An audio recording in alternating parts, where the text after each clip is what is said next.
अगर आप अपना करियर आईटी सेक्टर में स्टार्ट करना चाहते हैं एज अ डेवलपर और आपका एजुकेशन बैकग्राउंड आईटी सेक्टर से नहीं है, लाइक आपने बीए कर रखी है, बीकॉम कर रखी है, बीएससी कर रखी है, या फिर आपने बीबीए कर रखी है या एमबीए कर रखी है, या फिर अगर आपने इंजीनियरिंग भी कर रखी है किसी डिफरेंट ब्रांच से लाइक सिविल मैकेनिकल, तो नेचुरली आपके माइंड में ये डाउट रहेगा कि क्या आप आईटी सेक्टर में एज अ कोडर अपना करियर स्टार्ट कर सकते हैं या नहीं कर सकते हैं। पिछले 13 सालों में ऐसे कितने कैंडिडेट्स हमारे इंस्टीट्यूट से निकल कर गए हैं जो कि नॉन आईटी बैकग्राउंड से रहे हैं, लेकिन उनका करियर सक्सेसफुली आईटी सेक्टर में एज अ डेवलपर स्टार्ट हुआ है।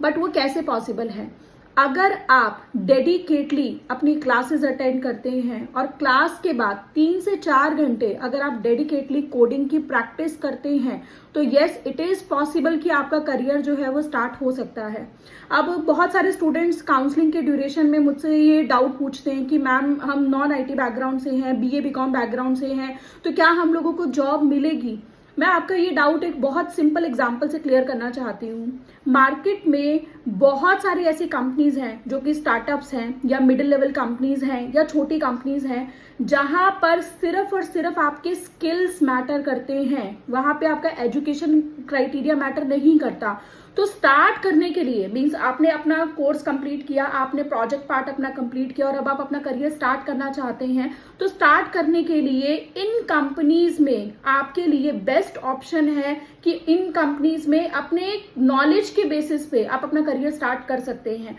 और जैसे जैसे आपका एक्सपीरियंस बढ़ेगा वैसे वैसे आप एमएनसी लेवल की कंपनीज के लिए भी अप्लाई कर सकते हैं on the behalf of experience.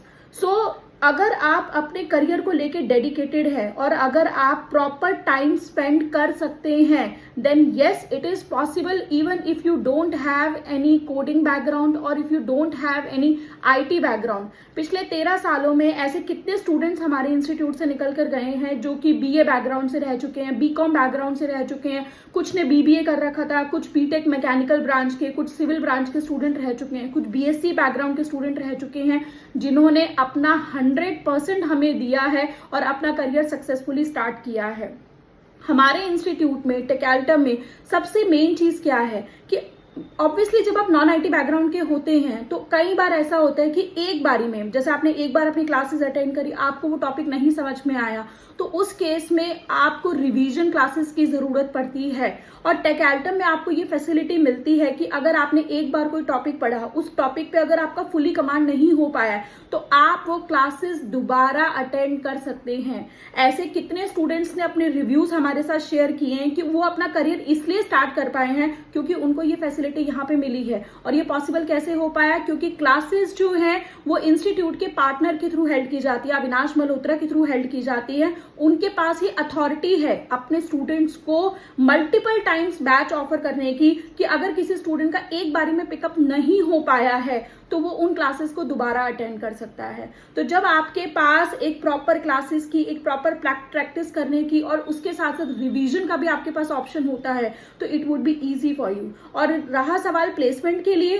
Course complete होने के बाद आपके जब प्रोजेक्ट कंप्लीट हो जाते हैं, मिनिमम आपको 7 to 8 प्रोजेक्ट पे काम करवाया जाता है, जब उन प्रोजेक्ट के लाइव यूआरएल आपके पास आ जाते हैं देन उन लाइव यूआरएल के बेसिस पे आपका सीवी बिल्डअप करवाया जाता है और तब तक इंटरव्यू की शेड्यूलिंग चलती रहती है जब तक इंटरव्यू क्लियर नहीं हो जाता। कई बार ऐसा होता है कि स्टूडेंट्स के 1 से 2 इंटरव्यू में इंटरव्यू क्लियर हो जाता है और कई बार ऐसा होता है कि 5 to 6 इंटरव्यू में क्लियर होता है और कई बार 10 से 12 इंटरव्यू भी लग जाते हैं उनका इंटरव्यू क्लियर करवाने में। बट हमारी तरफ से जो सपोर्ट है वो तब तक आपके पास रहता है जब तक आपका इंटरव्यू क्लियर नहीं हो जाता। अगर आपके माइंड में डाउट है कि आप नॉन आईटी बैकग्राउंड से और अपना करियर स्टार्ट करना चाहते हैं तो जो नंबर आपको फ्लैश हो रहा है उस नंबर पे कॉल करिए, अपनी काउंसलिंग बुक करिए, डेमो क्लास अटेंड करिए, उसके बाद डिसाइड करिए कि आपको ये कोर्स करना चाहिए या नहीं करना चाहिए।